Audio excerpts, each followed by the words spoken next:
Well, finally finished work for the week, and thank God it's race weekend coming up. Can't wait. So we are getting ready for round one of the Bussaber, but I have discovered a new condition called motorcycle bipolar. Now let me give you a brief example of the symptoms. It's a mixture between excited and shitting yourself all at the same time. So you have maybe a little bit of schizophrenia, because one part is going, I can't wait to get going, I'm going to beat everyone, my lap times are going to be blatantly lap record pace, to, oh shit, what happens if I get sat up, or what happens if I don't qualify, oh no, what happens if I don't make any friends, what happens if the cafe's shut, what happens if the beer's warm. But let's face it, the emotions are high. Let's get going. Silverstone, round one, baby. Let's race.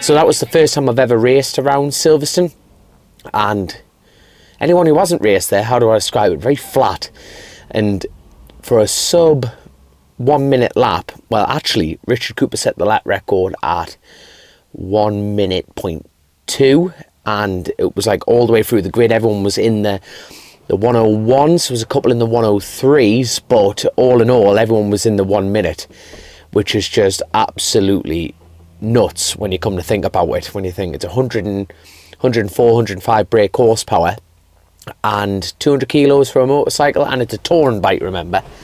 To go out there, and what I really took away from it was how much of aggression that you need at BSB. Now there's a difference between like dangerous riding and aggression, and the crispy specials, as Kev Pinder put it brilliantly, with Chrissy Rouse, who's definitely at the forward thinking of my mind, was get your teeth out, put the gum shield in and really get stuck into it.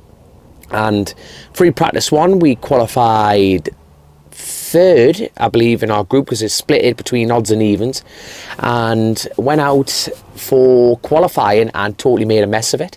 Absolutely made a mess of it. I think I qualified 9th, I believe, at that point, which put me into my heat races. So to explain to a few of you, because they were doing it supercross style, so you got heat 1, heat 2, and then the main final.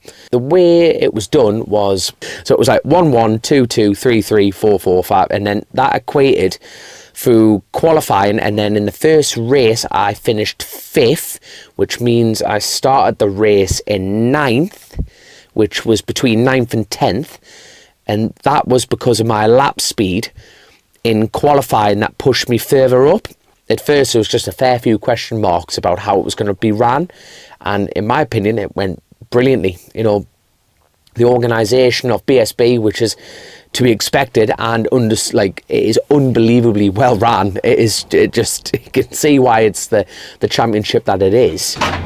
It's a bit weird, isn't it, when you start admiring another man's helmet? You know what I mean? But no, we're actually going to, so you're going to help us do this lever reveal, if that's all right. That's fine with me. Happy days, mate. Happy days. Oh, yes. There we go.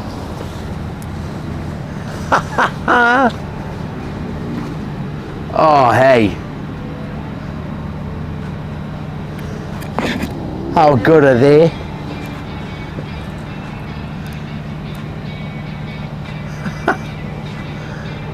Oh, thank you so much, man. They are absolutely... Oh, mint. Absolutely mint. Right, so hopefully I haven't put loads of weight on and I don't fit into them now, so I'll get told off. Oh, absolutely mint. Right, well, no, fantastic. Put it back over the shoulder and go from there. Well, it's a good job, though, Grace, that we have a kit bag. You know, it's it's a good thing we pre-booked the kit bag on this one. We need to go to R&G. Right, so we're here in the back of the Fortis. Is it Fortis or Fortius? Your video is Fortius, but it is Fortis. Does that not sound a bit more epic? Fortius. Whatever you go with, Dom. So obviously this is Adam Carnell, so him and Dave are running the championship. So these are actually the dog's body. Steve Plater is just the front. He's got actually reading off of it. He's The prettier face, the anyway. prettier face, I love it. So what we were briefly discussing about was the fact of like the RNG cases, and what we did is like made very clear. It's the geometry of the bike. You know, it is a touring bike, so it's like we're taking it to greater lean angles. But the good thing about this whole thing is there's constant communication with you and the suppliers on that side of things. Yeah. Now, what is the plan so far from RNG? So we had a little chat about it, because obviously it got raised from testing as well. We had the same thing, and you can see where it's touching down here. And the way they design things is on the computer, but obviously they can go to lean angle with the bike on a computer, but they can't factor in suspension movement. Yes. So obviously what's happened is they've gone to a lean angle, but when you guys are riding, body position, suspension, weight, speed has made the bike lower to the ground, which is why it's touching out. So the original plan of this, because obviously this is say 18 quid. Yes. This is whatever it is, closer to 100 or... Right. So the plan is that if the bike does go down, it slides on this, costs you guys 18 quid rather than 100. Understandable. So what we're going to discuss now, try to get solved, is to sort of machine this down, make it thinner, and maybe change the angle here. So the angle it's at now, where it's starting to stop touching, is the angle it's going to come at to give you guys more clearance. Yeah. So it's like like how many riders actually having this problem? Because obviously I'm a chunkier rider compared to most. Slim you know, Jim, not slim compared to a few of them. Yeah. Do you know what? It's more than half, I'd say, and especially the guys towards the front. Yeah. The guys that are carrying more lean angle, more corner speed are obviously touching it down more. So yeah, I'd say more than half, but it's something we've got to address, and we've been open chatting together, and it's something we will address. It's just like everything, it's time, isn't it? Yeah, that's it. And the classes, well, bear in mind we haven't even done qualifying. This is free practice one. It's a new Round championship, one, new bike. Exactly, mate, exactly. The bike, it's going to constantly evolve. So it's exciting times. Let's just see what happens. You know what I mean? If we can't lean over anymore, we can't lean over anymore. But there's always a million ways to skin a cat. But no, that is spot on, mate. But no, thank you very much for that. And it's all good. You'll end up seeing a lot of Adam, God love him, and a lot of him getting sick of me. More importantly, stay out of the way though. Get out of the camera. Wait, no, it's all good. But no, cheers for that, mate. Thank you very much. We had to go out for qualifying, so you did your free practice, and then qualifying, you had to put tyres on. Now, before I went out in the qualifying, I was like, oh shit, I'm going to have to put some tyres on. So I just put a rear in, and I put a front sticker, which is one of my allocations, on the same tyre that I used at the Donington test and the Silverstone test. Now, arguably, we didn't get a lot of dry track time, and that kind of melted my head, but thanks to Bob, he went, why are you panicking? There's loads of life left in the tyre. So I did the qualifying on it, the heat race on it, and the main final on it. And, I was getting faster every time. So it just, credit to Pirelli on that side of things. And it was definitely in my head. I did go into that main race a different man, being just a bit more calculated, a bit more forceful. These bikes are so equally powered. Slipstreaming is so important. So Kieran was keeping the pace, and we were all in the minute mark here, and we breached away from the pack. And he was making my air gap to Rutter. So then Rutter was using Strud. I really am apologising to your son if I'm getting that name wrong. So Strudwick was in with Rutter, and they were all passing each other. We're going to move on from this one. We're going to go home. We've got some more racing to do. I'm back on the counting machinery for Oliver's Mount. And then we've still got to get the BMW S900r fixed.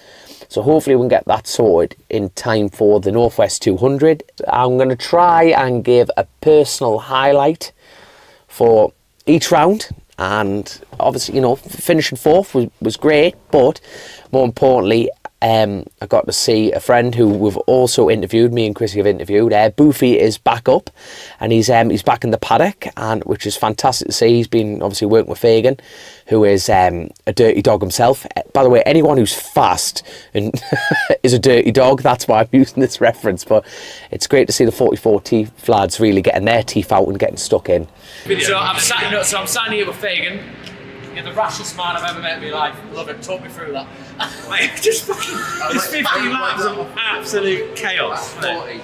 Oh my god. Yeah, he did it at Mackenzie, but didn't duff anyone up. His teammate, no nothing. It was great. I'll tell you what, I'm gonna have that on replay in my subconscious for years. It's over there. It's over there. And obviously we got the YouTube votes to Max and Crow. Yeah. You know what I mean? Which is totally accidental. Also, I know a YouTube sensation, Ruthie,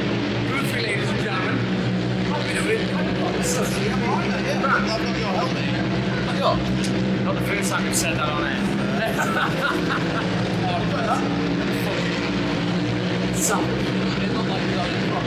Oh, he was eating hard. Every lap he was all this. Anyway, we'll catch you in the bar later on. Keep your fingers crossed. And yeah, we'll find out more and can't wait to see you guys next time. See you in a bit.